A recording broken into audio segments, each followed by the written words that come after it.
Hello, everyone, and welcome to our ISPCAN webinar. My name is Jane Estes, and I'm the ISPCAN Knowledge and Content Development Manager and moderator for today's session. Also joining us online is Holly Malcolm, our ISPCAN Membership and Marketing Manager, and ISPCAN CEO, Pragathi Tamala. ISPCAN International webinars cover diverse topics which are presented by subject matter experts from around the globe. These 90-minute webinars are designed to help our members and partners gain access to knowledge and expertise to inform care, improve practice, and drive policy change. All this is critical to help improve the outcomes for children globally. And we would like to extend a personal invitation to join us in Vilnius, Lithuania, for our ISPCAN International Congress, October 6th through 9th. The program for the Congress is now live on the ISPCAN website, and registration is open. So we hope to see you in the fall in this beautiful city. And because we believe that you should have access to all the information that you need and resources to support you in your work, we encourage you to visit the ISPCAN Knowledge Hub. The Knowledge Hub is an open access centralized library containing ISPCAN and partner resources. It's a user-friendly hub, and it has our webinars, our journal clubs, our masterclasses, our data-driven global reports, and shared partner and downloadable resources. So if you or your organization has an open access resource that you would like shared in the ISPCAN Knowledge Hub, please email it to me at partnerships@ispacan.org. And now some tips for making the most of today's session. Just please engage with us. This is meant to be an active, interactive learning platform. So please participate by sharing your comments in the chat and your questions in the Q&A box. We're going to use those questions to begin an open discussion at the end of the presentation. Also, to enhance your experience, you can enable closed captioning by hitting captions on your Zoom control bar. And for joining us today, a recording of the session, the presentation slides, links to all featured resources will be sent to you after the webinar in a follow-up email. You'll also receive a certificate of attendance. So now please take a moment, introduce yourself to other attendees, our ISPCAN team, and our featured presenter in the chat box. Let us know where you're joining from and your organization and your discipline. And today's webinar, Building Visibility and Influence on LinkedIn, is part of our World Day for Child Protection Professionals. ISPCAN was founded by Dr. Henry Kemp on July 7, 1977, as a society for multidisciplinary professionals to find their community. So every July, we celebrate our heritage, and we celebrate you for bringing hope and inspiration to children in their darkest hour. During the month of July, we try to do webinars focused on personal well-being and professional development. I'll put a link in the chat, but last week we did our webinar on the cost of caring, strategies to combat burnout and secondary trauma by Drs. Latino Kostova. The recording is on our website along with some very valuable resources, so we hope that you'll visit it with the link we'll put in chat. And now today, we'll explore how researchers and practitioners can use LinkedIn to strengthen their personal brand, share their impact, and connect with key audiences. Whether you're representing yourself or leading an organization, today you'll walk away with practical tips to improve your profile and deepen your online professional connections. The key learning objectives for today's session are really to understand what a professional brand is and to learn strategies for creating compelling profiles and engaging content to support your brand on LinkedIn. To explore how to set achievable LinkedIn goals specifically aligned with your personal or organizational objectives, and to see best practices in action through real-world examples and live audit profiles, highlighting what changes you can make in your own profiles to enhance your LinkedIn impact. And now to meet our presenter, Tracy Schell, Marketing and Communication Strategist.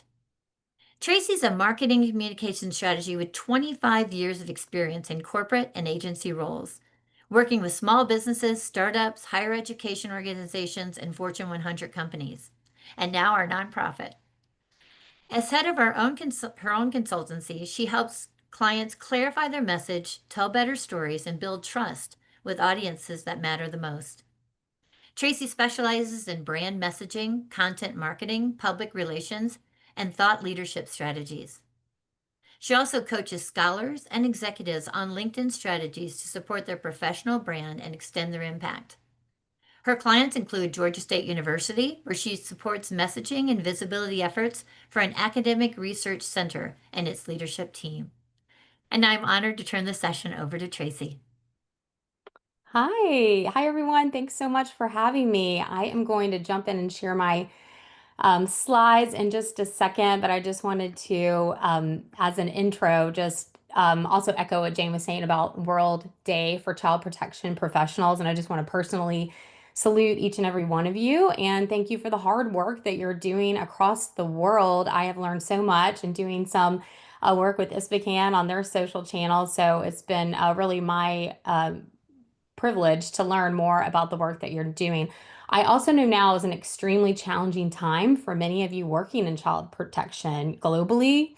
You're navigating serious issues. You're also navigating grant funded research challenges. So, with all that noise, it's clear that it's never more important for professionals and researchers like yourself to really clearly communicate your value and impact. And I truly believe that LinkedIn can be a tool support that work. So with that, let me go ahead and share my slides here. All right. Hope you guys can see. It looks like it's coming through okay. Um, All right. So most of us may be thinking, we think of LinkedIn, we initially think LinkedIn and job hunting, but I want to confirm to you that in recent years, it has become far more than that. In fact, it's often one of the top results when someone Googles your name. So you can try it or have a friend to try it, pull up an incognito window and see what comes up. But it really can be your professional first impression. So while we put a lot of focus on our CV, resume, interview prep, or even if you're not looking for a role when you're thinking about communicating with your key audiences, we put a lot of effort in those to reach our audiences and global partners. But your LinkedIn is really a landing page that can be working for you 24/7. And so today, I really want to be able to show you how you can start doing that. So before we jump in, I want to make sure you guys know LinkedIn has its own app. So if you don't have it downloaded while we start jumping in here, go ahead and pull out your phone. We're going to do one little interactive exercise. So um, open your LinkedIn app, make sure you're logged in. You can also do this on your desktop too, but I just want to show you a couple of tips and tricks there. All right, and Jane is going to launch a poll for us. I just want to get a sense of who is in the room today and who is participating and what you guys want to learn. So I'd love to know real quickly, how are you currently using LinkedIn? And also, what do you want to learn from today's webinar? So we'll give you guys just a minute to um, record your responses here. And I think you can, these are just single choice, correct, Jane? I know there can choose multiple answers. Okay, great.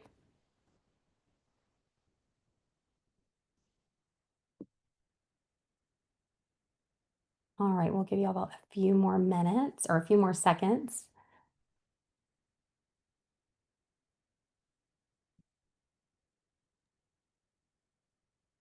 The answers are coming in fast and furiously. Awesome. I love it. We want to get you guys engaged early.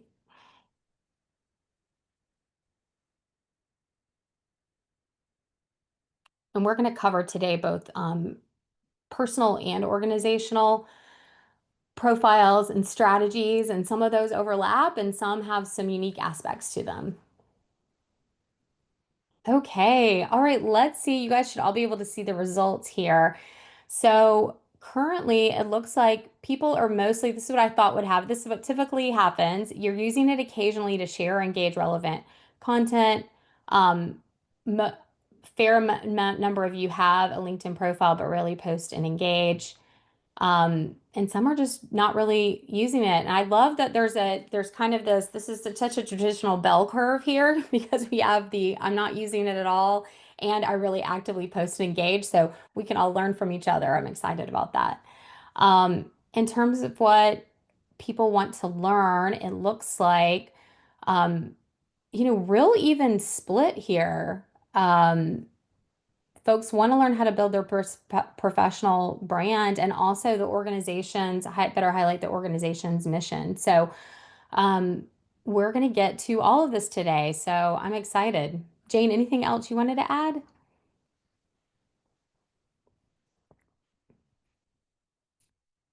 All right, I will go ahead and jump into, I'm going to close this.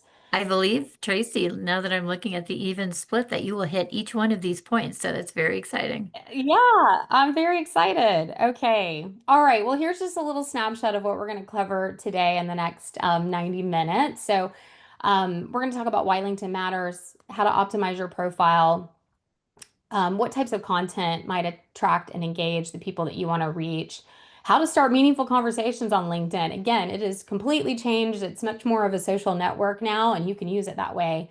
We're also going to cover LinkedIn metrics and organizational strategies and content there. And then we'll get into some real fun where we're going to pull up some profiles and do some live audits. I promise to be helpful and kind during that. So I want you to leave this session feeling more empowered and understanding how to better use this platform to support your goals. So just a reminder, go ahead and download that app and make sure that you can log into your LinkedIn as we're going through this.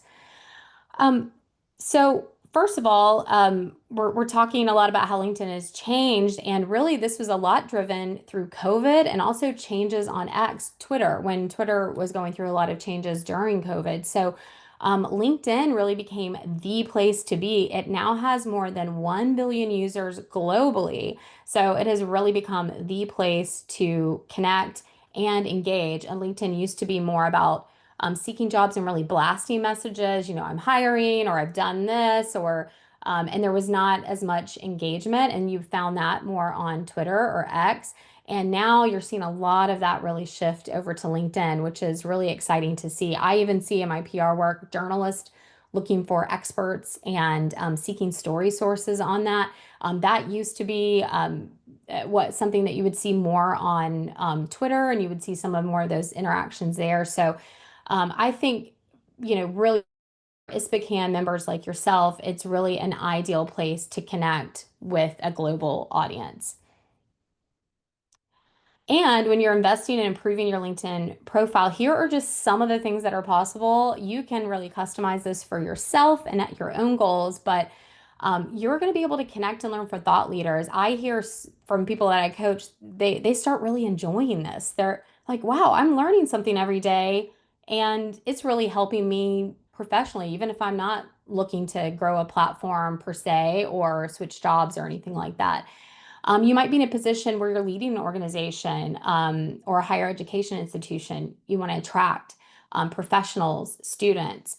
It's a place where you can amplify those wins to a broader audiences. This also counts for advocacy efforts. So a lot of times professionally, we are communicating in these our internal organization. This is a way to really showcase and develop your brand, outside of your organization. It's also going to help you build instant connections after networking events, potentially earn speaking gigs, media interviews, new customers and partners, and honestly just stay top of mind when people see you interacting more. They're going to remember why they connected with you in the first place and why they might want to reach out to you in the future. All right, so what do I mean by professional brand? And I like to use professional brand versus personal brand a little bit intentionally because I think personal brand can really make people think that they need to be an Instagram influencer, and this is really not what we're talking about. And this can also like kind of take the pressure off of it. You don't have to share a lot of personal information. You can truly have a professional brand. And again, showcase that unique value that you offer to the world into your industry. So it's really where your visibility, influence, and credibility intersect. So visibility, that's just your reputation, what people are seeing. If you're not posting or sharing or commenting, the visibility might be lower. Influence is how you shape conversations and inspire others. This is really that thought leadership and impact world lives. And then credibility is the experience that you bring to the table and why people trust and follow you. So again, within your organization, you may already have some of this in place, but LinkedIn will help you reach a broader network. So to start thinking about your own professional brand, you want to consider both your goals and your audience. And these are just, you're going to get these slides. You can think about these questions on your own. But, again, how do you want to be perceived in your industry? What is that you're aspiring to do? It might not be today, but you want to have a clear vision of those short and long-term goals. What topics do you want to be known for? And what's your why? People still want to work with folks they know, like, and trust. So they want to get to know you and the reason behind the work that you're doing. And then, really critical here is, who do you serve? Most people don't, when they're looking at content, they're thinking, um, honestly, it's really more of like from a selfish nature of it, will this help me? And are they helping solve a problem for me? So if you're giving them insights and you're showing them a new lens on something, you're helping them solve a problem. So kind of think about, what is that problem that you solve and why does that matter?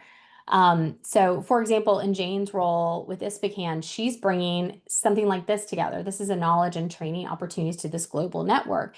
So why is she doing that? Well, it's because ISPCAN's unique in that it is bringing this multidisciplinary training. It's breaking down those silos, and then it's ultimately helping people prevent and solve the issues that are related to child abuse and neglect. So she's really here to be your voice and your guide in that, and that's kind of how she can be thinking about her who she serves and what she's doing there.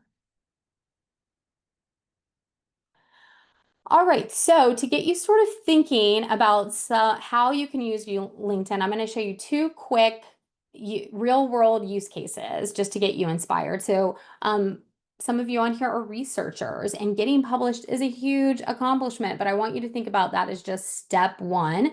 I want you to get credit for all the amazing work you're doing. So, here we can see Dr. Self Brown. I'm going to zoom in a little bit. Actually, hold on. Let's see. All right, I think this is zooming in okay and show you guys. So this is a publication and a research that her center had done, and so you can see she tags the center here, highlights the research. But what I really like about this is that she is highlights what the top line finding is. So it gives me a little preview of what I'm going to have here. She could have just said, new research, check it out. I wouldn't know why I want to check that out. So she's really helping us understand, what they learned, and she's showing that impact and tying it back to a center that she leads. One thing, this is one way you could use ChatGPT or another AI tools. If this is public research that's already online, you could ask ChatGPT, hey, give me the three biggest takeaways for this particular audience. Like, what would they care about? And so it can be a way, you don't have to use it verbatim. I highly encourage you to edit anything that comes out of AI and really put your critical thinking skills to use, but it's a good way to kind of really quickly synthesize what might be meaningful to a particular audience, especially if you're looking to reach a new audience. Um, okay, this is your interactive moment. A lot of you probably attend conferences, and if you're like me, you're not carrying around a bunch of business cards. So I'm going to show you real quick how you can do this on LinkedIn. So what I want you to do is open your app. I'm going to do it along with you. When you open your app, it should just go straight to your home screen. So you're going to start seeing your feed, and you're going to see a little search bar at the top. So it's going to be at the top. It's going to say have search. When you just click that search button. You don't need to put anything in the search button. Just click it with your finger. You're going to see a tiny little graphic to the right. I don't think you can see it on my phone, but you're going to see a tiny little graphic. You're going to click that graphic, and this little guy is going to pop up. It's going to be that screenshot that you see there. So you can save this as a photo, and when people click the QR, or when people scan the QR code, it goes directly to your profile. Or you can pull it up each time. I kind of like, before I'm going somewhere, I might download this as my most recent picture or put it as a favorite picture. And then I can, after I'm talking to someone, say, hey, I'd love to connect on LinkedIn, or would you like to follow me on LinkedIn? And that's how we can connect. And then you can also send a personal message afterwards and really just build that instant connection. I know I get tired after events, and you might not do the email or send the follow-up right away. So this is a way to immediately engage. All right, I just wanted y'all to start thinking about some of those ways you can use it. Now we're going to dig into how to optimize your profile. So we're going to get more into the content and the posting later, but the great news for all of us here is that simply updating your profile can be a huge win, and it doesn't have to take a lot of time. So LinkedIn offers a ton of ways to customize, and they are always changing how you can customize on LinkedIn. So I'm not going to go through every single type of profile section that you can add, but just know if you spend some time exploring in there, you can really fine tune it and making it your own. Here are some of the basics that I'm going to cover that I encourage pretty much anyone to have on their personal page. So a couple of things. Profile picture, kind of aim for that shoulder and above view, and you want to and your cover image. This is your best visual branding opportunity. So you can really highlight what you do, what it matters, your organization. It may be something you're promoting. If you're a CEO, you might have like a particular event or something new that you want to drive people to. This professor, her work has been featured in some top tier publications, and she also recently won an award. So she uses one of the graphics here from her university, but then she overlaid it with a couple of accomplishments, really just to customize it and make it her own. Your personal headline, you want to highlight what you do, but also who do you serve or why does it matter? There's a couple of key strategies here. You can have it be more of a job title focus. I'm a professor at Emory University. And you can add more to that, but you can also lead with a benefit focused headline. So it could be helping marketers, use XYZ strategies. So helping X do Y. So think about, you can also pair those two. You can have your title and then your helping benefit focused phrase. I do that on my profile too, if you want to check out an example there.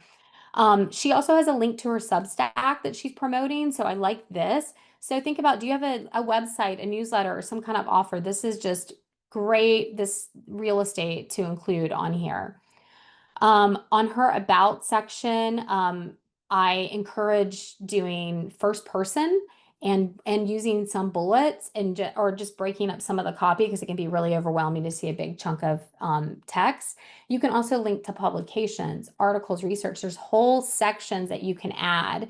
And you can also explore other custom sections like awards, volunteering, or even asking people for recommendations. So again, these are just some of the basics, and we're going to dive right now into some real world examples so you can get a better sense in rapid fire, like, hey, this is what this profile has going for it. But the idea here is just for you to make it your own.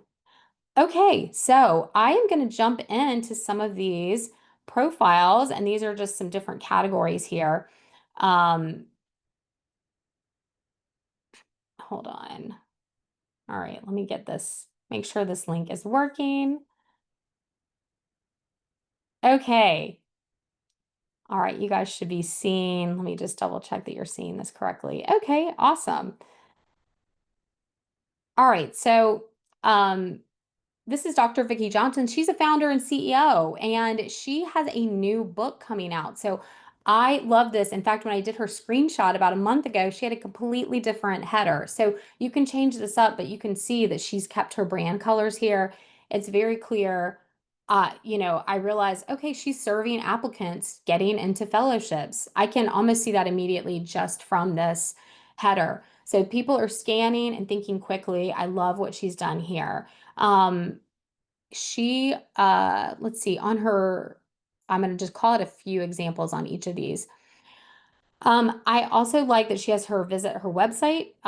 You can pop over and do that. You can see how instead of just having the link there, she has words there and then drives them to that. And her about section is really strong. She doesn't have the bullets, but you can see how she's broken out her professional story. She's written this in first person. And then what I really like is she has two key audiences. So one is the folks that are seeking fellowships. So she is saying, hey, to learn more about this, visit here. And to book, and then her other audience is other organizations that may want to book her as a speaker, or other partnerships that she might want to develop. So then she is directing them to a different website. So I think that is really strong.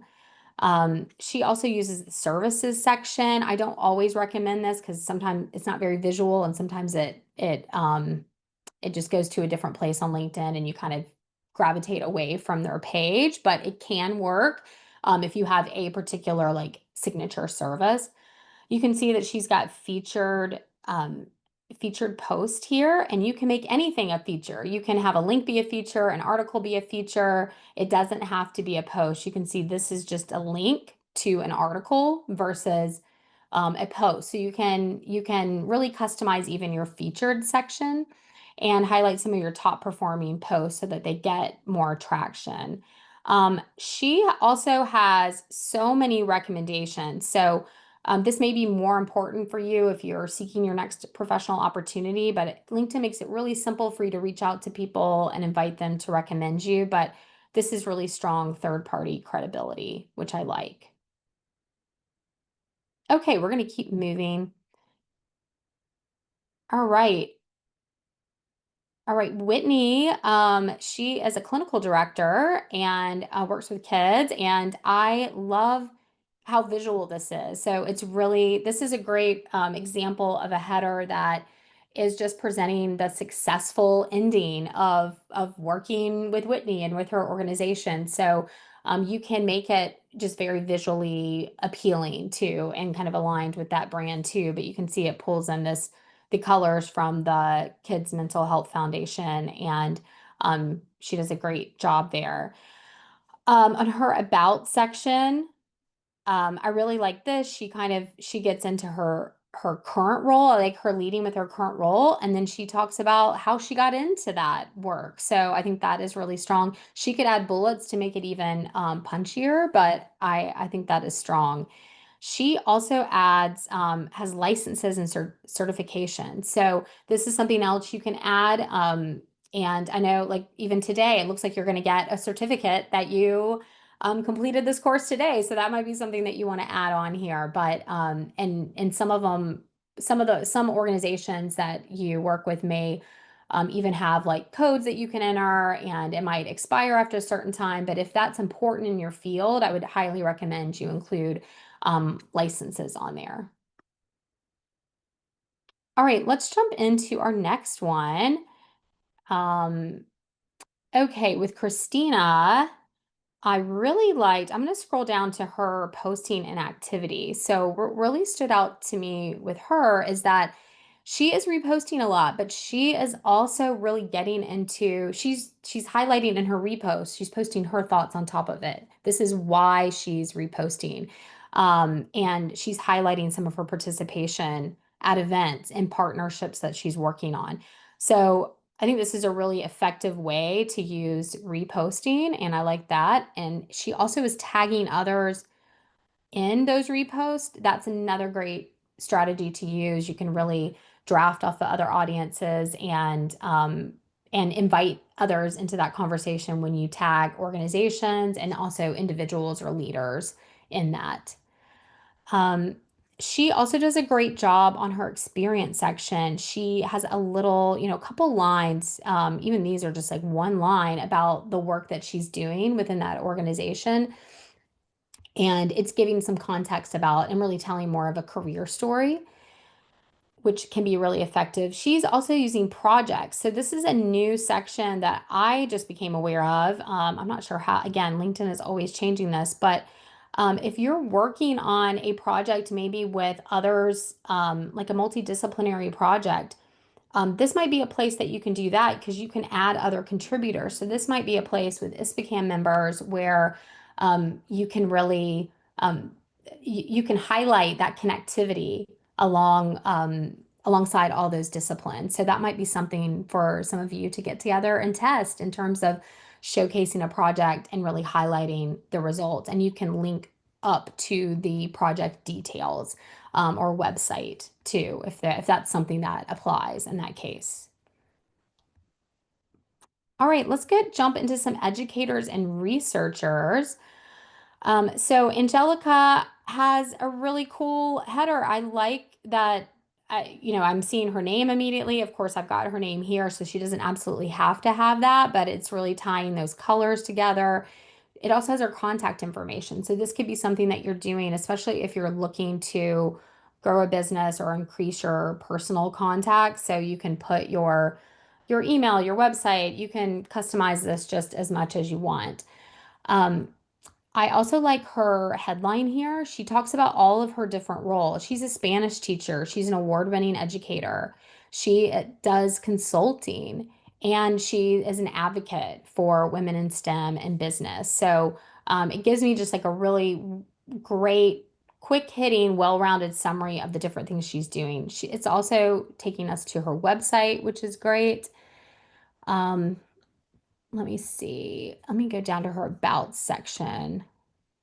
Okay, she has a really strong about section and it's more story driven. So she talks about moving to the US the and it's why her work has never mattered more to her, and she really gets into her why up front and then talks about her results. She could also bullet out some of this, like here's the impact I've achieved with through XYZ and get into it that way. But I really like that she's highlighting that story and inviting us into that. She also, let's see, she does a good job with featured links. Okay, I wanted to show you guys this. So, I talked earlier about how you can have featured posts, but you can also have featured links. They don't all have to be posts.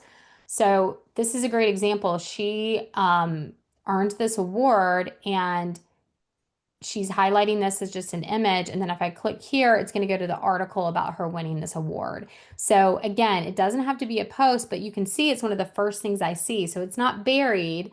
And this was this was a few years ago. So, but it's still really impressive. You can kind of rotate these out, to make it more current too. But she uses various links in here to drive to other articles, which really validates and gives more third party credibility for her. She also does a great job down here of highlighting her publications and languages. So this is a great section probably for many of you. Highlight your languages and proficiency there.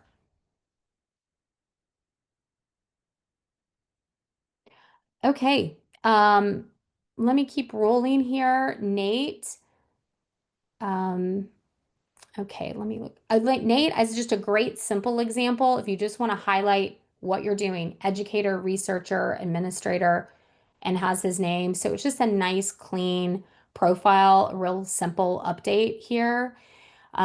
He also, this is how you could imagine bullets. You don't have to have it be emojis. You can have dashes, whatever. There are some limitations in terms of formatting on LinkedIn, but I really like what he's done there. And he also has good descriptions under each of his experiences. So, always encourage people to add a little more context about each role, especially if you've changed careers. You can really tell more of a story and say, I learned this here, and this is why this is relevant in this role now. So, you don't have to have your whole resume here, but you can just have a top line summary and think about like the impact you've made, not just what you've done. All right. And then finally, I want to show you a couple quick things on TED. That I really enjoyed with his. On TED, he is highlighting like what his research is about right here. So I immediately know what he's focusing on and his contact information as well. So I really like this. The other thing that I want to call out with TED's is great headline. I love that he says expert in. So think about what are you an expert in? This could be something that a journalist might pick up on if you're looking to have book speaking engagements or broaden your career that way. This could be a really valuable thing to add to your headline. He also has in his bullets, his areas of expertise bulleted. He also has a call to action, contact me to connect. So it's just nice to have another place that you can drive people to. And it could be just as simple as putting your email. Um, Ted also really impressed me with the sheer number of publications that he's linked to. So again, this can be your home base for a lot of this. He has 56 publications linked in here, and you can decide what order they're in. There's lots of customizations there, but I really like how he has both publications and organizations. All right. I hope that gave you a little taste of why some profiles are performing are more effective than others and gave you a little bit of real world inspiration. So, as you can see, there's lots of ways to customize. Um, I want to highlight a couple of, oh, this is just to highlight for you how to jump in and edit. So when you're logged into your profile, anywhere you see that little pencil icon, that is an opportunity to customize. And then right here, this add profile section, that's where you can add completely new sections. So encourage you to check those out. LinkedIn visibility. Again, you're going to get these slides so you can walk through this, but now that we have your profile looking great, we want to make sure people can see it. So these are typically what I recommend. There's a couple of things that can vary based on your goals. Um, so you can walk through those there. One of the biggest mistakes I see is a lot of profiles. You can actually look at your profile and see if it has this. A lot of people have a profile link that is what I call an ugly link. So at the end of their profile link, there's a jumble of letters and numbers. You can go into your visibility settings and you can change your profile URL to be whatever you want it to be. I recommend your name starting there if it's available. And there's probably some different combinations there, but you can see mine is just my first and last name. So get yourself your nice clean URL when we get out of here today. And also on profile visibility, there's just some ways that you can make sure it shows up in public searches. And if you are going to be somebody who does want to post more, I always encourage you to default to followers, making followers be primary versus connecting. The reason for that is that if you're posting a lot, but someone doesn't know you, but their content is resonating, they may not send you a contact request, but they can very quickly hit that follow button and start seeing your posts come up in their feed. If you are never going to post and you just want to focus on your profile, I would recommend just sticking with having connect be the primary one. So I hope that helps. All right, let's jump into some content best practices. I'm going to skip over this one and just kind of jump into the good stuff. So this is how we want to both content and engagement. So first things first about following and connecting. So you can use the LinkedIn search bar to type in the name of a person, the name of a company. You can refine it in various ways. I will show you real quickly here. You can just type in this search button. You can type in ISPCAN. You can type in a person's name, whatever you'd like. And you can also refine it. So say I was depending on like a keyword search too. So you could say child protection and you can refine it by people, groups, companies, and think about who you might want to follow. So think about what your goals are and who you want to reach, but this is how you can start seeing and filtering who you would want to follow and connect with. So you can click the follow button to begin seeing more content on their feed. And then on individuals, you can both follow and connect with individuals. So for example, on this one, she defaults to follow, so I can click follow, and then I can also click more and connect. And I always recommend sending a personal message when you reach out. Like, here's why I want to connect, because you might not know them in real life. And then this little bell over here, you'll see the bell on after you follow or connect with someone or follow a company, you're going to see that bell displayed. That bell is going to manage your notification. So you can click that bell and say, I want to get all their posts. I want to get the most relevant one. But it's a great way to set up notifications, especially if there's like an organization that you really want to work with and you want to be notified of anything that they're doing. Okay. All right, next, I want you to engage thoughtfully. So this is a mistake that I see a lot of people making is that they immediately have to jump into posting to have content, but um, just just commenting on a post is still content, and it can actually really help with your visibility. So a couple of things I'll share on this slide. When you want to connect with someone personally, I encourage you to make that message about them. Let them know why. Hey, I've been following your work on XYZ. I really admire this. This is what I do. I'd love to connect. So just give them some additional context there. And then when you are commenting on this, and this is just an example of an exchange that I had with another expert in my field, go beyond that congrats. So you can see in this example, I responded and said, "Hey, I'm hearing the same thing." And we ended up having a back and forth conversation. After this exchange, we ended up connecting. Um, actually being connections on LinkedIn. So you really can develop relationships on LinkedIn this way. And this could be especially important if you are working in a remote area. You might have access to fewer in-person experiences. So LinkedIn can be a great way to really engage there. It doesn't cost you a dime to comment, and it can really lead to real networking. All right, I'm going to show you a couple of content. This is when we're going to shift over to posting and what posts work. So I'm going to show you a few examples here. So on this one, you can see she's kind of timed her post. She tied it to something recent that happened. This company was sold to another business, and then she highlights the case study. Like this is what they did, and this is what they did well. So this is probably a case study that she highlighted to her students in class, but then she brought it forward in a different way on LinkedIn. So you're probably doing a lot of things already that are interesting that people would want to see on LinkedIn. I like that she's made this scannable with bullets, professional emojis. She also tags off of this brand to kind of draft off of their audience. And then at the very, very end, she says, hey, if this helped you think about XYZ, follow me here for more. So that's something that you see a lot of people who are creating more content put at the end, so that they know, hey, I liked this. This is where I can see more of that.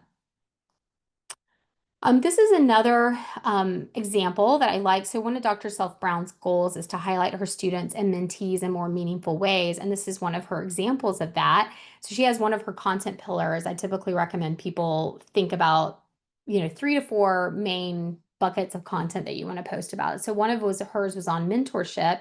And so she really showcases this real world example. So she highlights, why she's doing this. It tells a really specific story. She highlights this young woman that she helped earn her gold award through some work that she did with her research center as a volunteer, and the work that she did to help develop her through her project with the Girl Scout organization. And it helped us really see the impact of both the mentorship and the impact of Sarah's work through Safe Care. So um, I really like this example. Love having the pictures when you're out and about. Always be grabbing those pictures. They really help tell a story and anchor a story. So when you're at events, take a minute um, to and especially if you're speaking or something like that, ask a friend, take a photo, get yourself in action. That can be another great way to bring forward some of those stories. So you might be thinking, like, those sound great, but what would I post? So I always recommend we take a little bit of a step back and start with reflection. Again, you're already doing things every day in your work that you may not think are interesting, but they actually are. And you can frame this in a way that matters to your audience and to your connections. So I really encourage you to maybe create a new notes page on your phone and capture some of these feedback, some of these ideas in real time. So you can use a journal, use your notes app, or use voice memos to capture some of those. And just spend a week or two just documenting. Okay, what problems did I solve this week? What advice did I get? What LinkedIn post am I seeing that resonated with me? What meetings did I have? Or was there some great takeaway that someone had after a meeting they had with me? And what did I like about that? So just start with reflection, and that will really help you refine. When we think about content, the other thing I want you to take away from this is that there are so many different ways that you can tell a story, and different formats that will lend itself to different stories. So when we think about the content purpose, just think about, what do you want this content to do for your audience? What do you want them to think, feel, or do after reading that or seeing it? So here are just a couple of categories to really help you think through the different avenues. So it could be about promoting, maybe it's promoting some recent media coverage or highlighting a new partnership that you landed. It could be educating. Maybe there's a framework that you taught or that you shared with some other professionals in a different discipline that was useful. Share that. Maybe there's some new data that you saw in your field and you want to share why that matters in child protection. Engage. This is where you can launch a poll or invite people to share. This is really where you think about asking someone to do something, to go to a link, to take some kind of action. You might inspire through case studies, success stories, any leadership lessons, and then entertain. I know you work in a really serious field, and so you might think like, this is not going to be entertaining. But let's just broaden our thinking on that. Entertaining can be behind the scenes, maybe the prep that you're doing to get ready for a big event or a big partnership. It could be about those awareness days or months or different heritage months. But people love a behind the scenes, and it can be literally about anything. So those are just some different content purposes. All right, I'm going to run through a few quick content do's and don'ts. So do follow those experts. Do stay engaged through the comments. This is really where your visibility can explode, is in the comments. We're seeing that the LinkedIn algorithm is really prioritizing comments on posts. So that is an amazing place to start. Just start commenting. Um, do use storytelling and photos. Help your audience understand that impact of your work and the research. And then do repost. So this is just an example. When you hit repost, you're going to have two choices: repost with your thoughts or just repost. For individuals, I always recommend repost with your thoughts. Give some context there. All right, on content don'ts. The biggest don't, and I see a lot of this happen whether you're an organization or an individual, do not post and ghost. So when you post, um, pat yourself on the back, first of all, but when you have those notifications set up and people start commenting, and you don't have to be online 24/7 at all, but maybe at the end of the day, see, did someone comment on any of this? And make sure you respond. Just treat it like a conversation. LinkedIn is becoming, as we talked about before, it's less blast, it's more engagement and interacting there. Don't overwhelm with data. So we want to, if you have data to share, I love grounding a message in data for research that can be really, really critical, but give that number meaning, break it up with examples or stories. They're going to be far more memorable than a long laundry list of stats. This is an example for Nancy Duarte. She writes an amazing book called Data Story that I recommend for all researchers. And, like, this is just an example, instead of saying our video hit 500,000 views, make it real. That's like every single person in Atlanta watching this video once. So think about how you can make that number have more meaning than just the number itself. Don't overwhelm with jargon or long blocks of copy. People are scanning. The majority of the time, people are not fully reading anything that's on there. They're not reading an application. LinkedIn is a totally different context. They are likely scanning. So you want to make that really easier to digest and understand.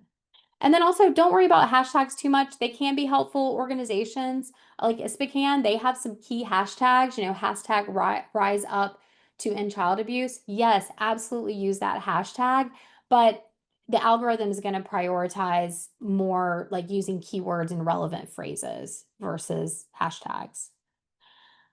Here are some book recommendations. I mentioned Data Story just a minute ago, but if you're looking to sharpen those storytelling skills, I really recommend these books. You're going to get links to these when you at the end of this webinar, and you'll have these slides too. But you can link over and check out these books. But they're really going to help level up your storytelling capabilities. All right, so let's talk about an action plan that you can actually do, that can be realistic, that you can work into your already busy life. So here's how I recommend you focus your next 30 days. So you want to think about this as building blocks. They're going to build upon each other. So first is going to be those profile updates. That is step one. That's your foundation. So focus your initial efforts on sharpening that profile.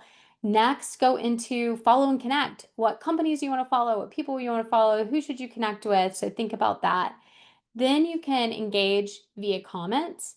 Then think about authoring your own post. And then at the end of those 30 days, step back, think about, do some reflection again. What worked? What did you learn? What did you not like? And then go from there. All right. And to get to that 30-day, I recommend you maybe consider doing your own 30-day experiment. So this will help you jumpstart that action plan. So it could be, I will do X for X amount of time. So I will post daily for 10 days, or I will comment daily for 10 days, baby steps. I will post one time a week for 90 days. So just think about what your action plan might be. And then just embrace that learner's mindset and see um, what is working, what's not. Think about, uh, again, go back to what you captured when you did that reflection exercise, and think about what ideas come to mind there. Once you start doing it, the ideas will start flowing, and you'll start to see how you can make an impact on LinkedIn. These are just some realistic time blocks. Definitely not a prescribed formula, but think about what you would want to commit to doing daily. Think about what you would want to commit to doing weekly, and then think about monthly, what you would want to, maybe go in monthly to tweak the profile, add the publication that you did, add any new information to that. So, just think about what time blocks you could commit to during that experiment, and then go from there. All right, I'm going to jump into LinkedIn metrics. There is a lot here, and if you're like me, you want to be able to track results. You want to be able to see that movement. So I do like tracking, but I also want to share this with a caveat that not everything can be tracked that you're doing. I will tell you, for me personally, many of my results on LinkedIn have come direct to my inbox from people who have never commented on my post or liked it. I didn't even know they knew what I was doing, but they were seeing it. And that can happen for you too. So your visibility can happen. I recommend you don't focus too much on the ultimate outcome. Just focus on the action that you're doing to get you to that next step. But I'm going to show you real quickly. Um, Sorry, let me go back. Where to find your metrics. And so if I'm logged in here, this is me logged in as my profile. You can see where I'm editing things. Analytics, it says private to you. So you can click in here and you can filter it a whole number of ways, but there's going to be two main categories. You're going to be able to measure your content, so your post impression, and then also your audience. So you can play around and dig in here, and you can sort it a whole variety of ways. You can do it from the past year, 90 days. You can also see, let's see, if I were to do show results from here, it's going to show me my top performing content. So again, just kind of a fun thing to play around if you're into the analytics game, but don't over index on it too much. All right, let's roll through. Okay, next we're going to go through some organizational LinkedIn strategies and examples. And I am going to skip over this in the interest of time, but you guys can refresh this. These are just some brand content trends that we're seeing, and something that if you're running an organization or work for an organization, you can think about as you're working towards your content goals. So, LinkedIn post types. I'm going to show you some examples of these in just a minute, but I just wanted to show you what the data says with some of the latest data for some of the top social media analytics companies. Multi-image posts are the most engaging right now, and this is when a post is displayed more like a photo album. And then second to that is going to be native document. And native document, I'll show you an example of those too. So you can just kind of think through these six types and what they can do for you. As I'm going through these examples, keep in mind that these post types can be used as you as an individual. They're not exclusive to organization. So think about how you might be able to use this for yourself as well. All right, I want to show you what a native document is. This is an example from World Vision, and so they're asking a really big question. Have world leaders stopped caring about children? And then they're going to go through and tell a story about and showcase data that's going to be related to that question. And you can see as I'm clicking through, again, remember these are, this is one of the top two types of top performing post. Um, it doesn't have to be 10 pages. In fact, most of my examples are more in the 3 to 4 page realm. But this can be a great way to visually tell a story. You can see that the copy here at the top is much shorter. So if you're going to want people to go through a carousel, you don't want to have a ton of copy at the top. And then you can reverse that if you're just using simple images. But this can be a really effective way. It's simply a PDF document. You save out your creative as a PDF and you upload it, and it automatically turns into a carousel. It's pretty cool. Multi-images. Um, you can see they use more copy here, but this is just from event, a little event snapshot. And this is the number one type, top performing type of content. So this is absolutely something I would try. Whether they don't have to be, these are not professional images. You can tell these are snapshots from a cell phone, and it doesn't really matter. It can be really effective. You also have single image post. So again, this is using bullets, and this is highlighting, or it's really more of a call to action about investing in midwifery care. So this is a graphic type post, and then this is just another single image, just a photo post.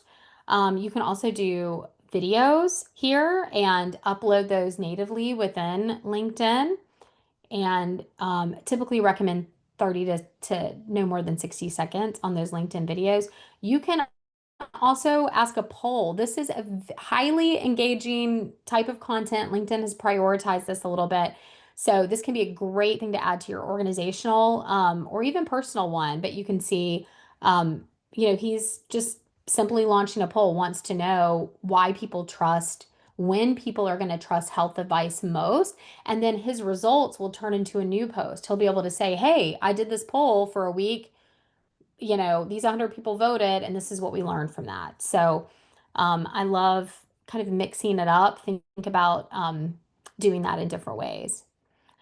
If you're running a small organization, here's some great news. The growth rate for small organizations is the highest. So if your LinkedIn page has between like 1 to 5,000 followers, and that is in the ISPCAN realm as well, they really have the opportunity to grow the fastest. So three key quick ways to grow. You want to use high impression and engagement formats like the multi images and the carousel posts. Those can be great.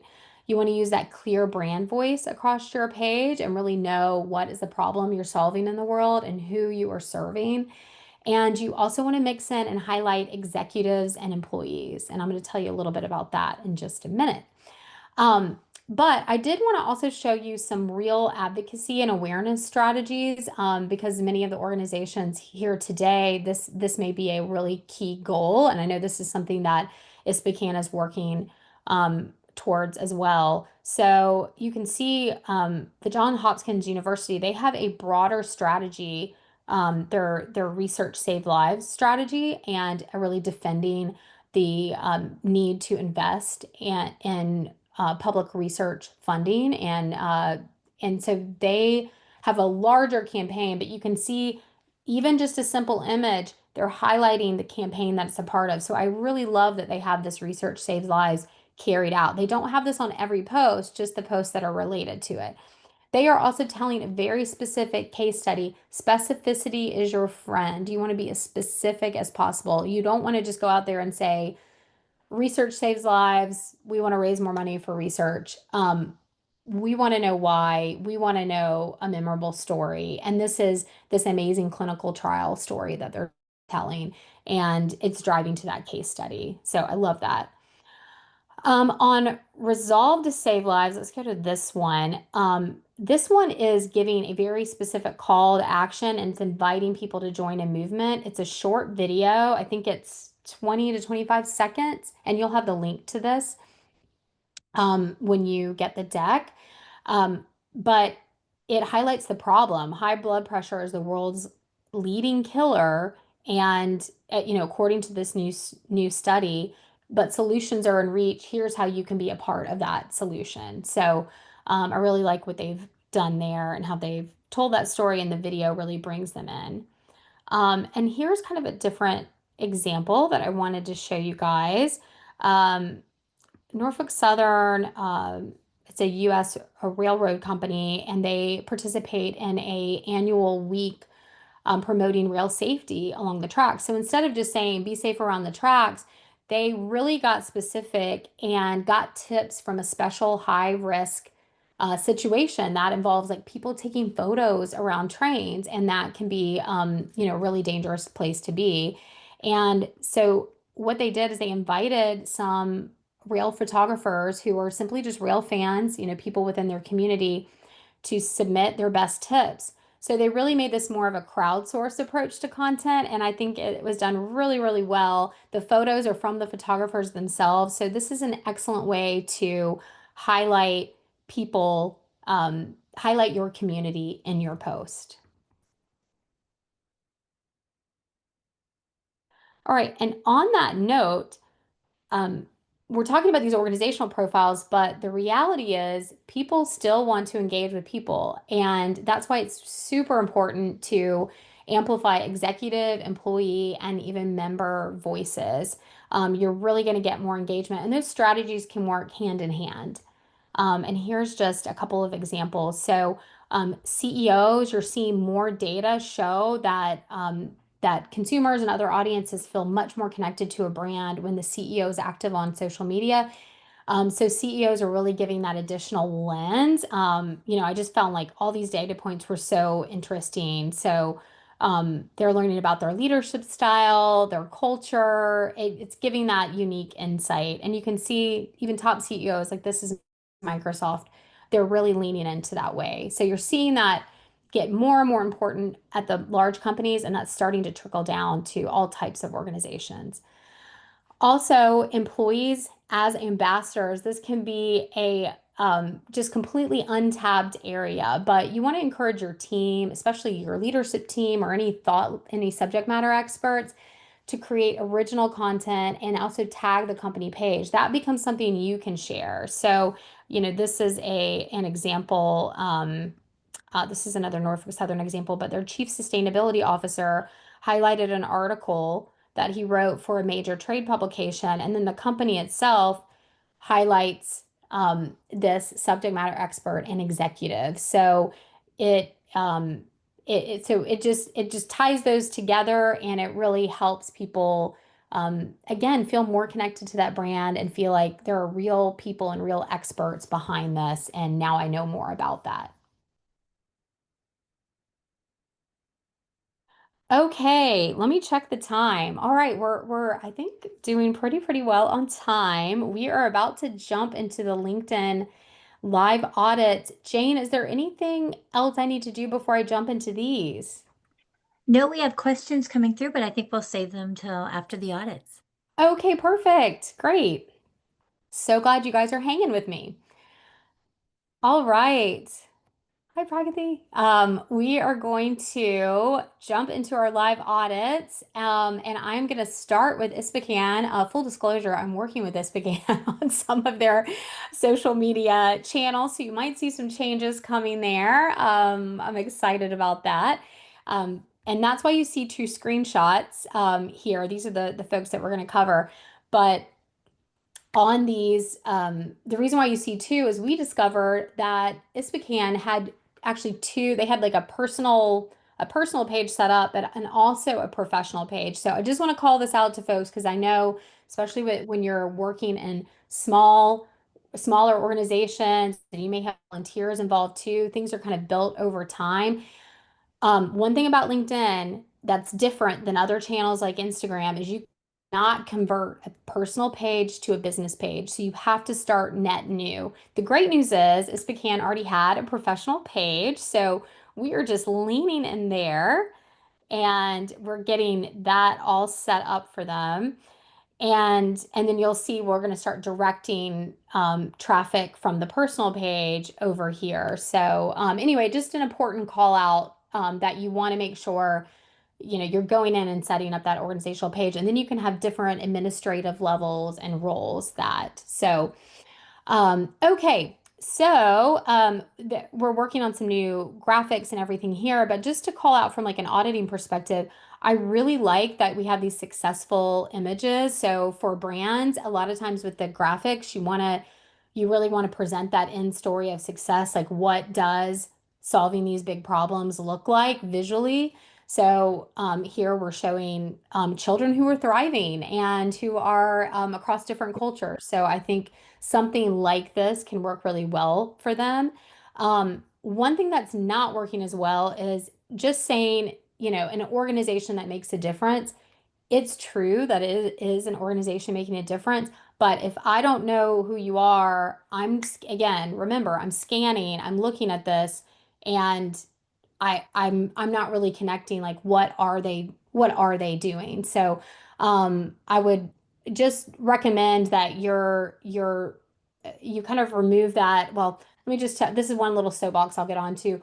A lot of times we come to a situation, especially when we're deep experience in something with what's called the curse of knowledge, is that we know what making a difference means here. We know what children matter. Like we know the context of that because we're already working in it, but other people don't. So we really want to lean into being clear versus being creative or being if you're not like a huge brand that's known, you're not Coca-Cola company, people already know that. They get to be creative. You are probably working for a smaller organization. You have to be clear over creative every single time, and it's going to help you win every single time. So that's why we're going to just be more explicit on this is what we are doing. So you can see we've starting to update, we're uniting a global network of child protection professionals.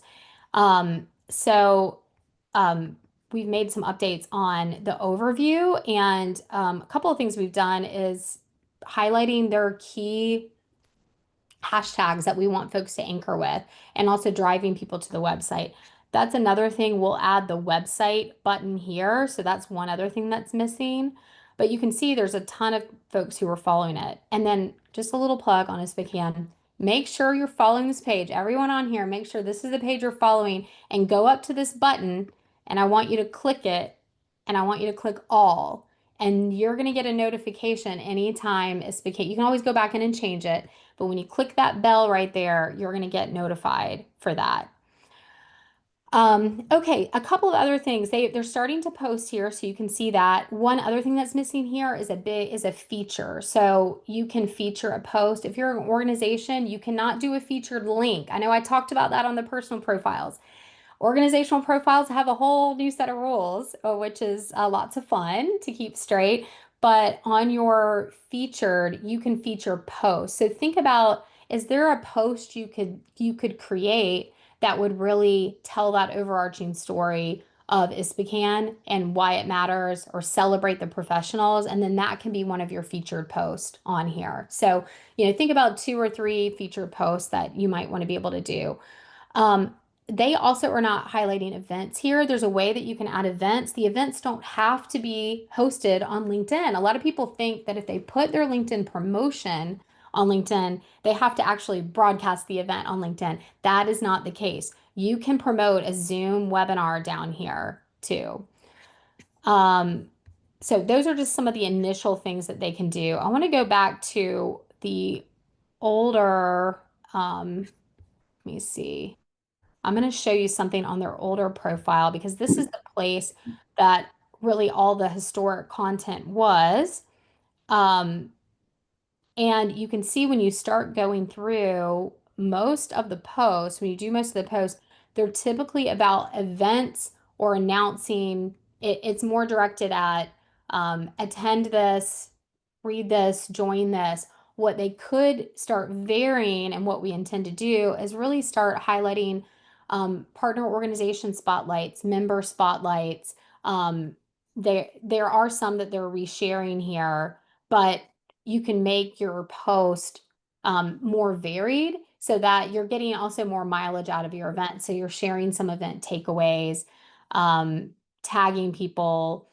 This can really help drive more of that engagement because if you're just promoting an event, people are less likely to comment on the event. But if you're sharing insights from the event after the event, that's where you're going to get some more of that interaction.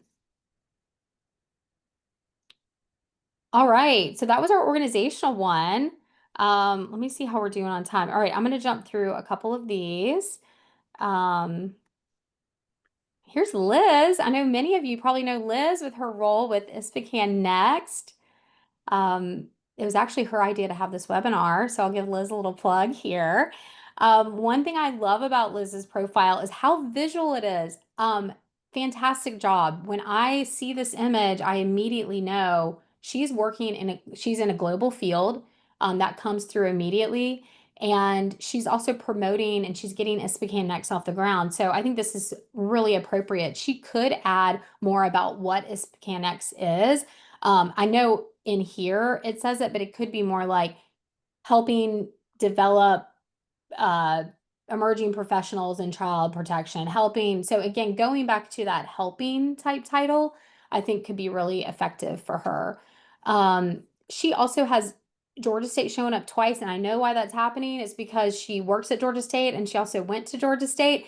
You can decide she can come down here and say, I don't want this part to display. And so that way just one of them pops up. If she intends to start posting, she can also more default to followers versus connections, and she could even add a link here. So if ISPCAN Next has a landing page or a home page, she could even have just a simple website call to action that is join ISPCAN Next today, and it could link directly to that or attend the next ISPCAN Next. She can also do that on her featured section. Let me see on her about. Um, I liked her about it's in first person, but she could add some calls to action here, like to stay engaged with me, here's what to do, or to learn more about Speaking Next, or if you're a partner organization, learn more about how you can reach these folks. So I think she could just expand that. Um, Okay. And then under her experiences, I would just recommend that she add a little bit more of the context. What is she doing in these roles? First of all, great job showing progression. Whenever you're at an organization for a long time, I always recommend you don't have to do every single role. If you just get promoted to like senior director from director, you might not want to do that because you don't want to have, your list be this long. But she's been doing completely different roles. So I would say, add in your impact. Don't just say what you do, but say, research assistant, supported XYZ, whatever studies she participated in, add those and add maybe what the outcome was, resulted in XYZ. She can also add images in here too that are tied to these. So lots of different things you could do. Also, one other key thing that Liz could do under here is she could add ISPCAN as one of her experiences. So this could be a role. You can have multiple roles um, active at the same time. So you see this, like you can look at my profile as an example. I have a role with my consultancy and I'm also part of a communications collective. I have both organizations. So it shows that I have two active jobs.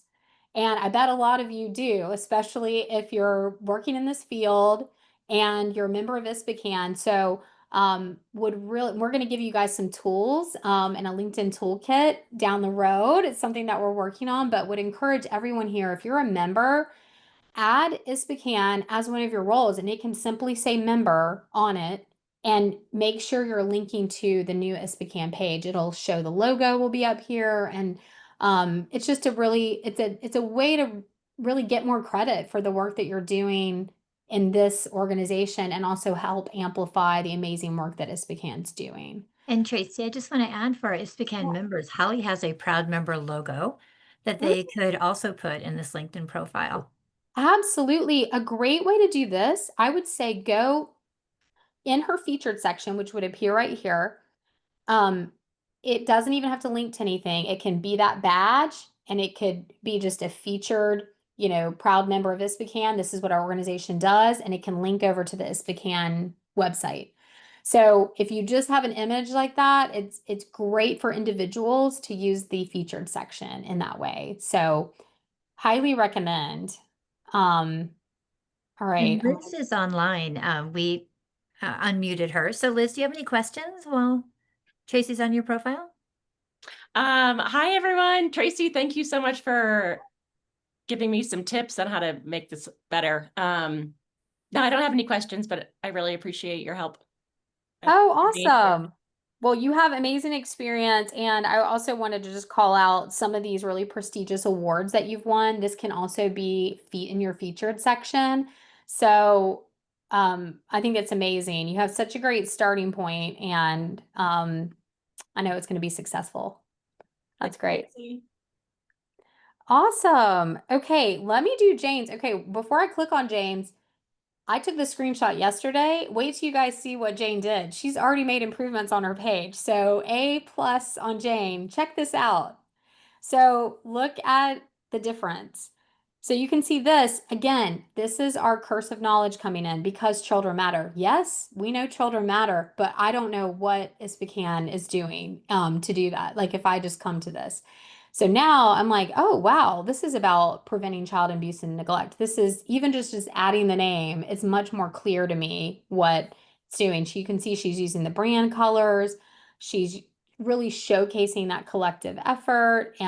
So awesome job, Jane, and record time. Okay, on her title, I would say you don't need to have ISPCAN in your title. I would say I would have your actual, just have knowledge and content development manager. And then for you, I think you could do a helping title as well. So I think you could do also add like empowering child protection professionals with training and insights, something like that, where because you're really kind of their voice when you're going on these, and you're the one asking the questions. So I think that could be a cool niche for you. Um, Okay, let me go down to about, okay, on about, I love that Jane, she really showcases her why and why this um, work is so meaningful. I would reverse this order. Up here, she's talking about all of her background, but it's not tied directly to her current role. So just kind of think like a reporter and do that inverted pyramid. What it matters now, like this is what I'm about now. This is why I'm doing it. I also have this experience, boom, boom, boom. So that can be, instead of listing your core strength, I think you could just pull some of this and keep the core strengths like in your experience section, but really make the about section and the bullets you use there a little bit more about, um, the results that you have helped businesses achieve. And I think that could really strengthen it. And then you could also have a call to action on here and invite them to do something as well. Does that make sense? That's great feedback. Thank you. Sure. Um, okay, let me see. Oh, and for you, like you can see Jane's already experimenting with resharing and sharing context. Awesome job. She has an opportunity to also do a featured section. And just, Jane, I would just for you explore different sections on LinkedIn. And you might want to, well, you've got your good experience here. So I think, I love that you have all of that in there, but I would. I would just see if there's other sections based on and I don't obviously know your whole professional history, but if there's anything else that comes to mind, awards wise or events or anything like that, you could also ask for recommendations as well. That might be something that you want to add in the future. But I would just play around with those. Perfect. Thank you so much. Sure. All right. Okay. Pragathi's in the hot seat. All right. I want everyone to jump in the chat and tell me one thing that is missing here from Pragmat's page. A lot of things. So she has a huge opportunity with visual branding to add her cover image, and especially as a CEO, I could see you promoting the next Congress that's coming up, promoting some of the convening that you're doing with global organizations, and I'm just kind of going off some of the initial things that we've talked about in the past, but I think again with the ISPCAN brand, but real opportunity right here. I love your headshot. I love that it's the shoulders, and when I zoomed in, I realized she's wearing an ISPCAN button, so I really like that. Nice little nod there.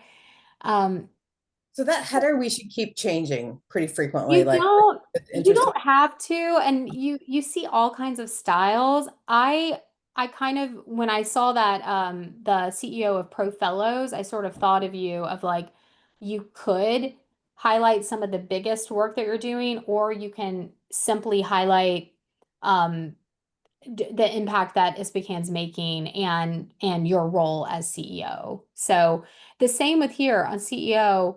I actually think for you, I Mhm. like having the name of the organization here. Could be CEO of Mhm. ISPCAN instead of the line. And then I think you could do a expert on convening global partners to end child abuse and neglect, or something in that like expert category. So it's a little more of the helping title, Mhm. but really highlighting more of that why and what you're doing. Um, okay, on her about this is so overwhelming. It is amazing work, but all we need to do, I actually wouldn't, I think it covers so many important things. Mhm. For you, I would just think about breaking this up. But this is an excellent example for folks that this is a different forum than other places that you may be writing, and Yeah, I pretty much copied and pasted my bio. yes. And all you really have to do is kind of break this up. And then for CEOs, there's a couple of takes on this. Some people like it in third person. You have it in third person here. You could also do first person. Um, so it's really it could be more of a personal preference. But I think Mhm. for you, you could also have a like a speaker call to action, or you could even consider launching, writing some articles on LinkedIn, some like thought Okay. leadership articles. There's some other ways that you can publish that we didn't have time to get in here today. Yeah. But you can do newsletters and publishing articles, and then those can be shared as posts. So there's a couple of different ways that you can do that. Okay.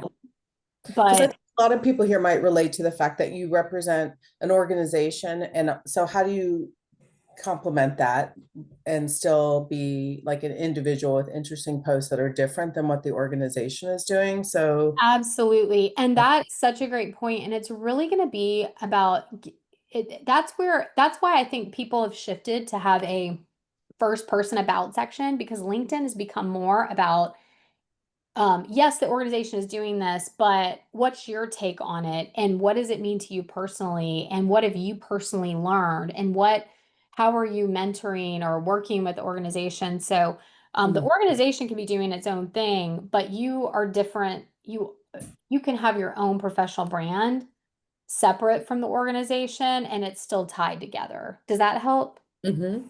Okay. And again, on your post, I think you do a great job of amplifying these posts. What I would recommend for you is more switching it up. So not resharing everything that ISPCAN's doing, but resharing just a few key things, and then um and thinking about how you want to highlight partner organizations, researchers, individuals, and it could be your own post. It doesn't have to be you resharing. It could just be like you in a photo with someone, like I learned so much from this person because of XYZ.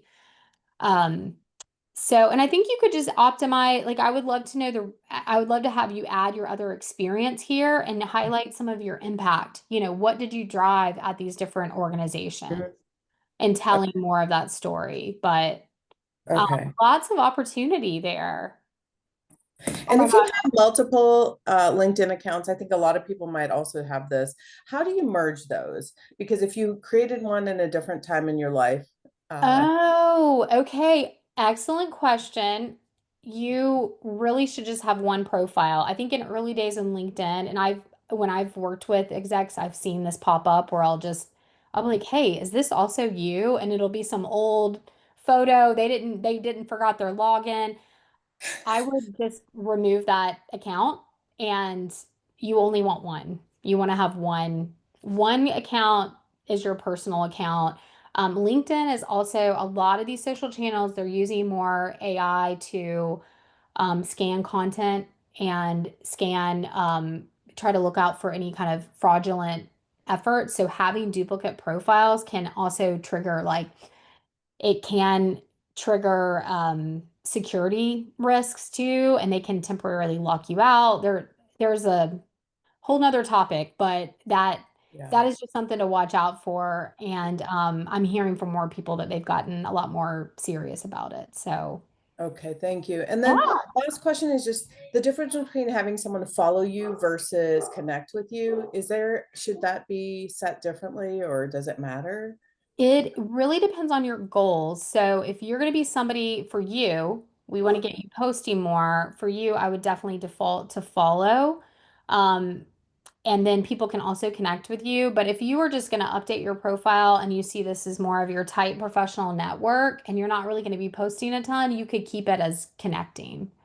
So you can do both. I follow and connect with a lot of people, or you can do one or the other. If you connect with somebody, I think you automatically follow them though. So anyway, and then, okay, I know we're super tight on time. I was gonna pull up, this one came in, Chrissy's raised her hand to volunteer late stage, and I had just a couple of things for her. She's got an amazing experience.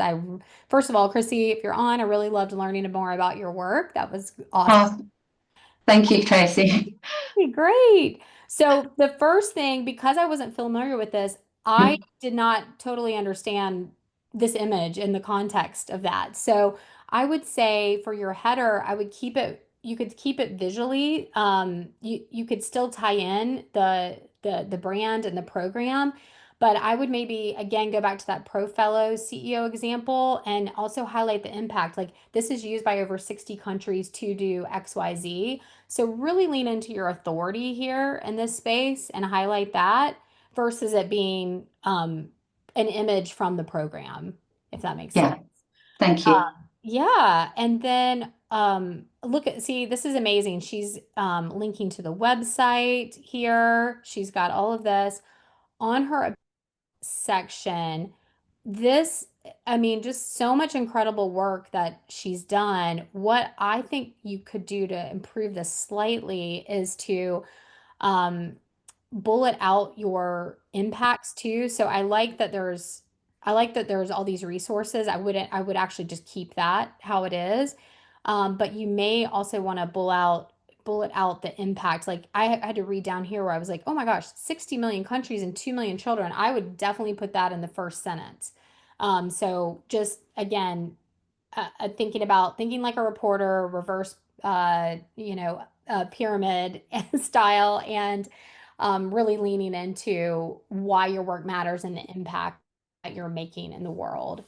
Um, and then for you on featured, this is cool. She has got featured articles, images, but with you promoting a program, or if you want to promote one big thing, one thing you could do, this is just an idea, is you can have it just be one big featured section with one graphic, and Okay. you could switch that out from time to time. So you could truly promote, like, join our newsletter for XYZ, for insights on whatever it is. So if you're, depending on the time of the year, or you have something new coming up, or it looks like you had something new even launching here, make that be your big featured image, and you might not need all of them.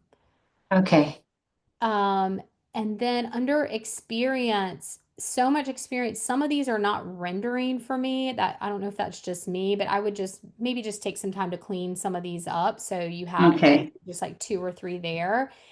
And then let's see. What was I gonna say on what note did I have? Okay, and especially on the roles too, you want to you have a description here, but it could be, instead of just highlighting what you're doing, you can also lean into the impact of that. I'm providing strategic guidance to do XYZ, what you're driving at. But I feel like this is all really built out. I would also just double check. I'm not sure if you can link over, if these have organizational pages, you could link to them and then their graphic would show up, but not everybody has those. So it really just depends. But for Okay. you, I know you're on the advisory council, so you could also add ISPCAN under your role and talk about the work that you do under ISPCAN and how it's tied into your brand potentially.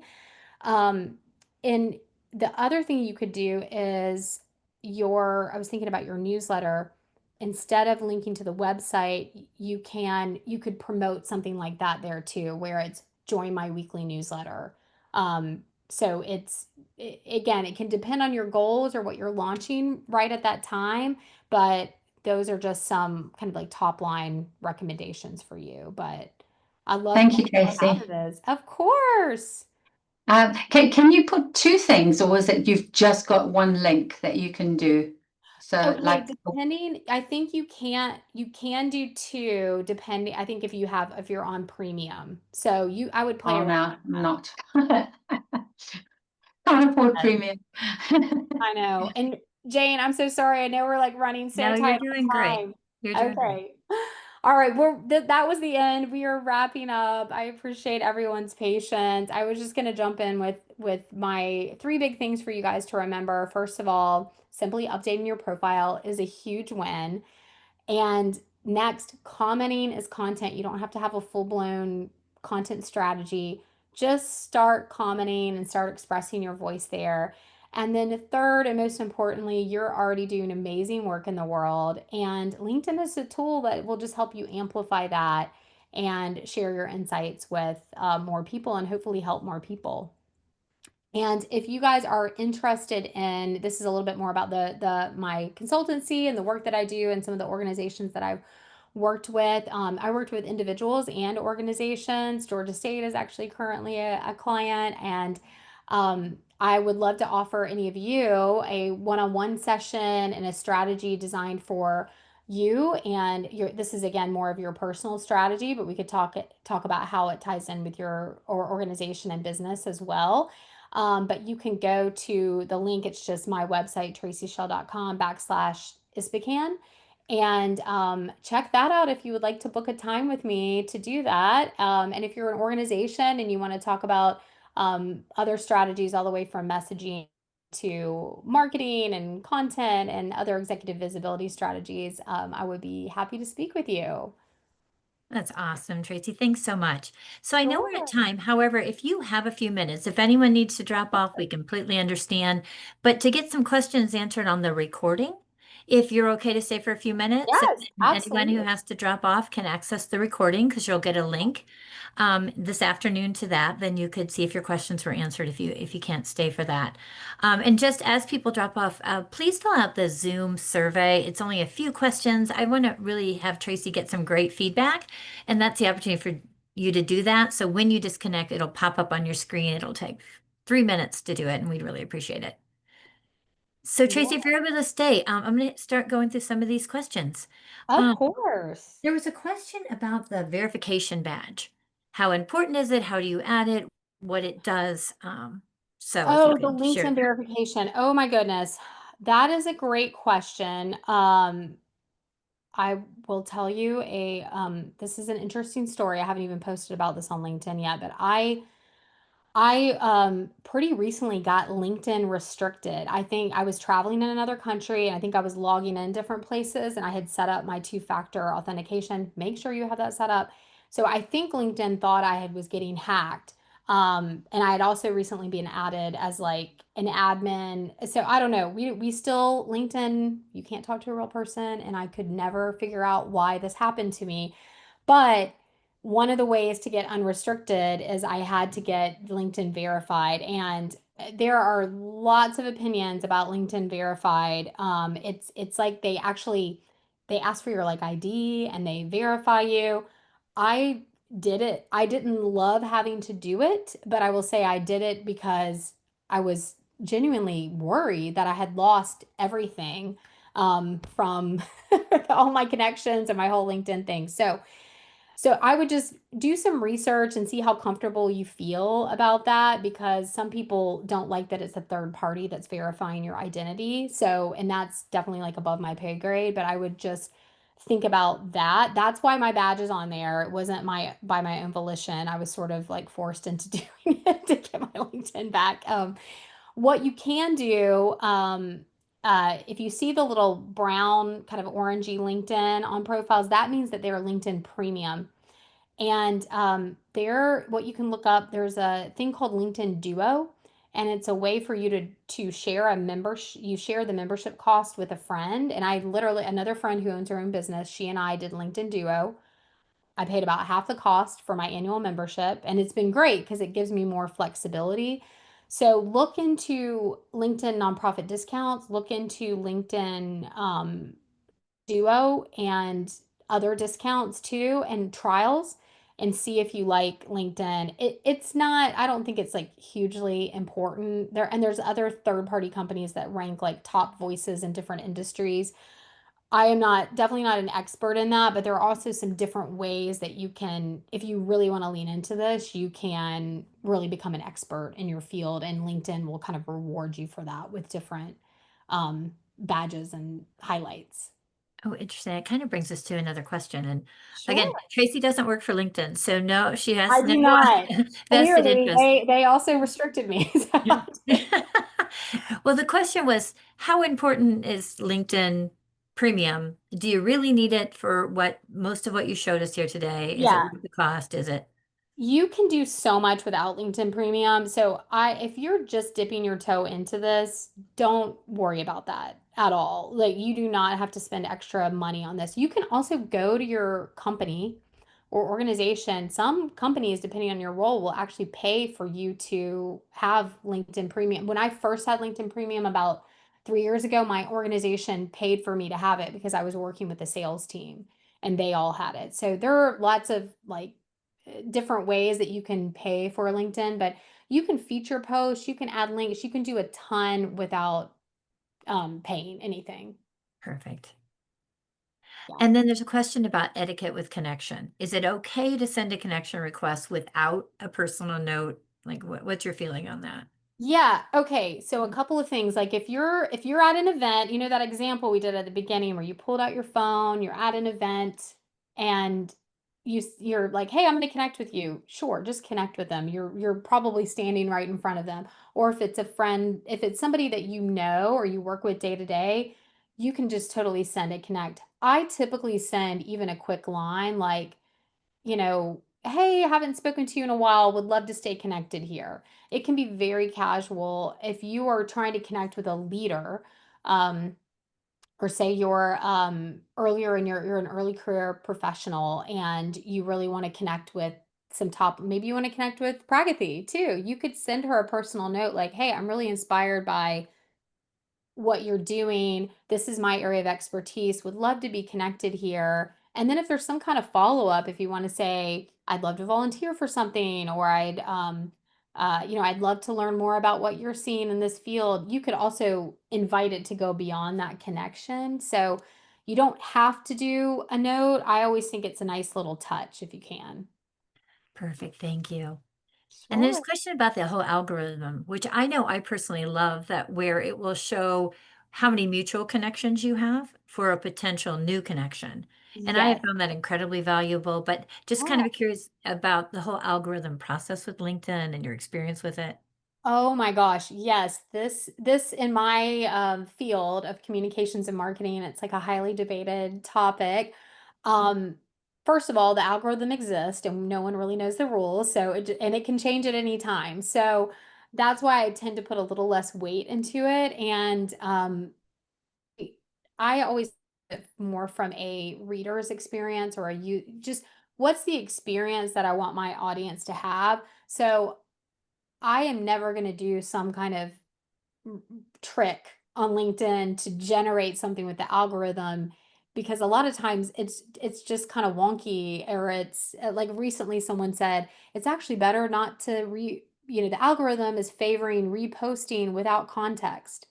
And there was a whole debate about no one knows if that's true or not. And I said, well, I'm not doing that because to me, the better user experience is knowing why did Jane share this information and having the context. So anyway, I just always encourage people like trust your gut and honestly don't really worry about you can't control the algorithm. Don't really worry too much about that right now. I mean, once you get more sophisticated, you can learn, but the more that you're interacting on LinkedIn, connecting with people, potentially posting your own content, you are going to learn more from your personal experience. So you're going to see trends or you should do this or you should do this. You're going to get all these black and white advice. The reality is it could be totally different experience for you in your country, in your field, in your organization. So I just say like treat it like just an extension of how you would interact with people in real life. Oh, well said. Perfect. And then recommendations. How do you get them? Are they from other Oh, connections on LinkedIn, or do you just upload recommendations? And how important are they? yes. Okay, you can't upload recommendations. But if someone recommends you on LinkedIn and writes a nice testimonial, you can also ask for the permission, like, hey, could I put this on my website? Or hey, could I do a graphic? Would you be okay if I highlighted this? So you do it through LinkedIn. So you can scroll down to your recommendation section, or you can add it as a new section. And LinkedIn will prompt you. It'll say, um, invite people to write a recommendation, and you'll literally type in your name. Like if I wanted Jane to recommend me as a speaker on the topic of LinkedIn, I would say, hey Jane, it was so great being on the ISPCAN webinar. I'm really trying to boost my recommendations because I want to be doing more speaking. Would you mind jumping in and just giving your perspective? So you within LinkedIn, you can give them the context, everything. Like you can request the recommendation. Sometimes what I've done is sent people just a separate email like, "Hey, I'm looking for what's next in my professional career and I really want to boost the types of recommendations that are showing up. Would you be willing to do that? Could I send you an invite via LinkedIn?" And LinkedIn will send them a notification to do it, to prompt them to do it. Oh, perfect. So, a lot of times you can, if it's a coworker, or somebody just your peer, just agree to do each other's, say, hey, let's recommend each other. It's going to help both of us. And that can be a great way to get started. I think if you're looking for a new role, I think it can be really important. If you're, uh, if I don't know, if you're not if you're doing your own, I don't know, it really can just depend on what stage you are in your career and what your ultimate goals are. Ultimately, testimonials are a great third party indicator of someone's success or value. So if you have people willing, I always think it can't hurt, but it's not, you don't have to have them. But like recruiters, folks like that, they may very well look at them for sure. Perfect.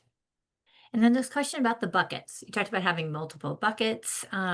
Is there ever too many? Are you better to, is there a magic number? Is there a Oh, you more of mean a in terms target? of, like, content pillar, like, okay, yes, I don't once you get past 4, I think you even start, there's something magic about the numbers 3 and 4, and I think it truly is like, any psychologist in the room will probably be able to tell us why, but you really can't, once you get to like 5 steps, 6 steps, whatever, it just starts feeling more overwhelming. So I always recommend think about 3 to 4 buckets. So when I worked with like Dr. Self Brown, we talked about, mentorship was one of hers. Um, one of her centers, like really like case studies and amplifying her centers was one of hers, but we came up with 4 for her to really anchor her content. And what I like about it is, you kind of have your name of your category and really start to visualize like what would that entail? Like what stories would I tell under that category? And then those can come to life in individual posts. And the great thing once you have your pillars defined is you can start rotating the content. That way you're not just saying the same thing. You're not like for you, Jane, it's less about you're not just promoting an event. You're maybe highlighting some takeaways that you learned in another context or something from an event or a case study or something like that. You start to vary your content and then that will can really expand the folks that you reach. Interesting. And the last question I have, and it came from chat, actually from Maria, um, is this whole dynamic between personal and professional? Because our pages, most of us, our personal pages have become professional pages. And so, running that nuance between what you post that might be more on a personal level versus, most of your connections may now be professional.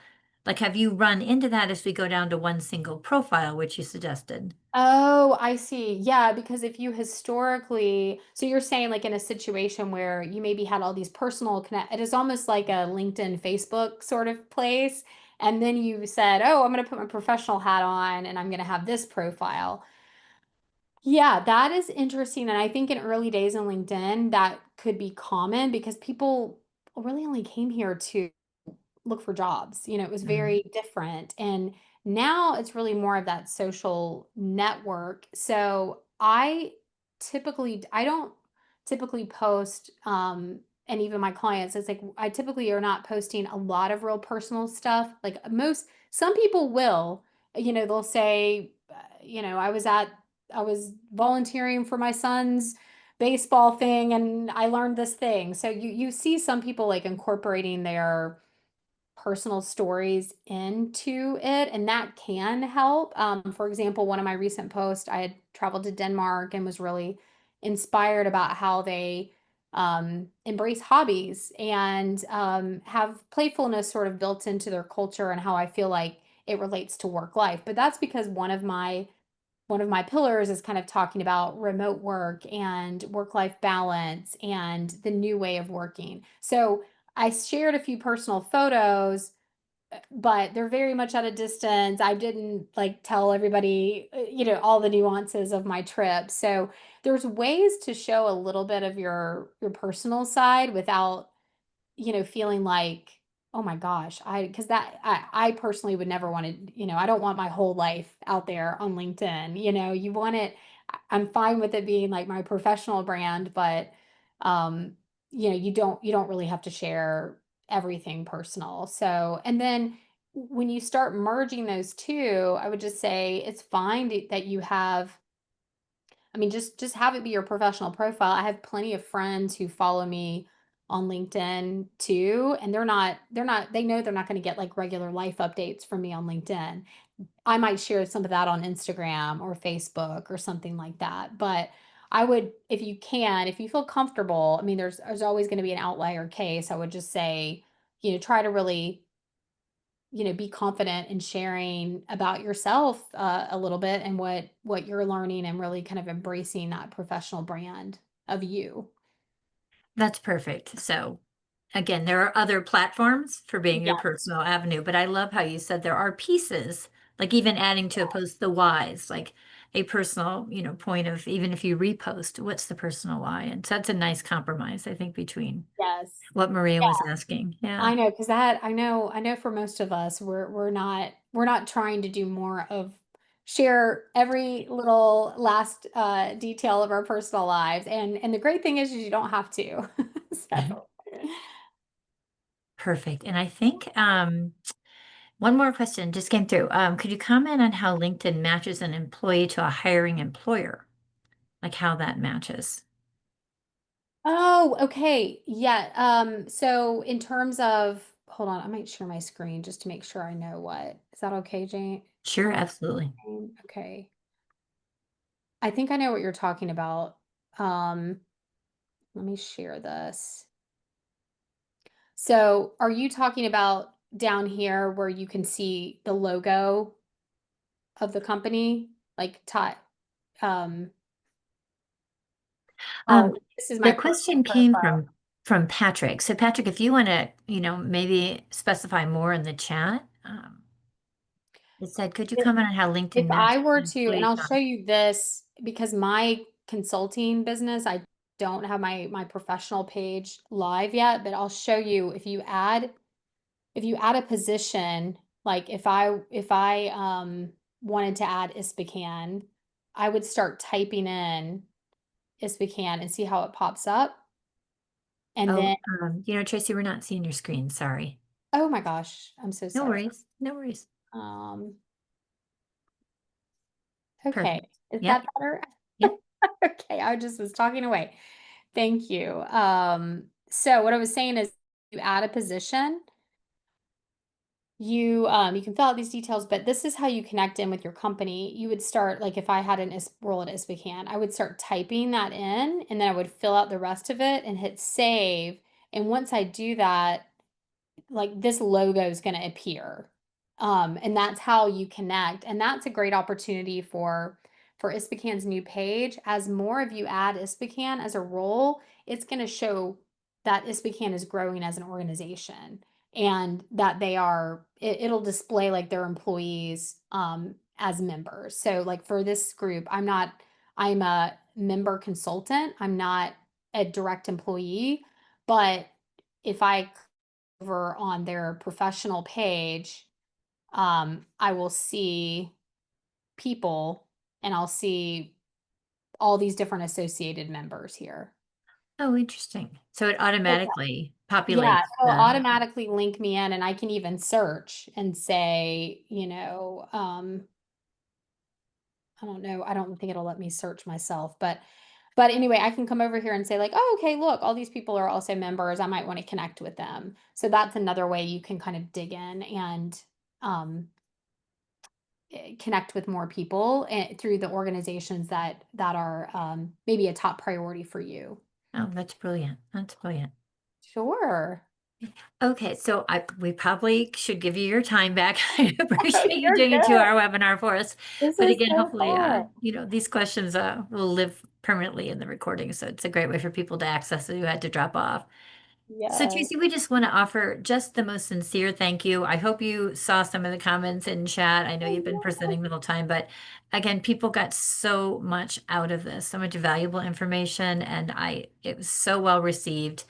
Um, and we'll make sure they get the recording and the certificate of attendance and all of your presentation slides.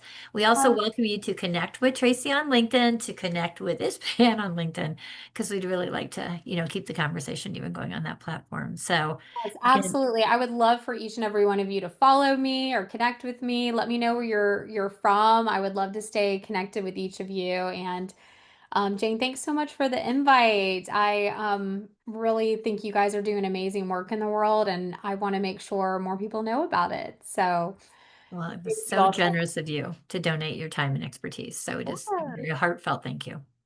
Amazing. All So right. we'd like to say goodbye to everyone. Good morning, good night, wherever you're joining us from, and look for a follow-up email from us. Take care, everyone. Thank you. All right. Bye, everyone.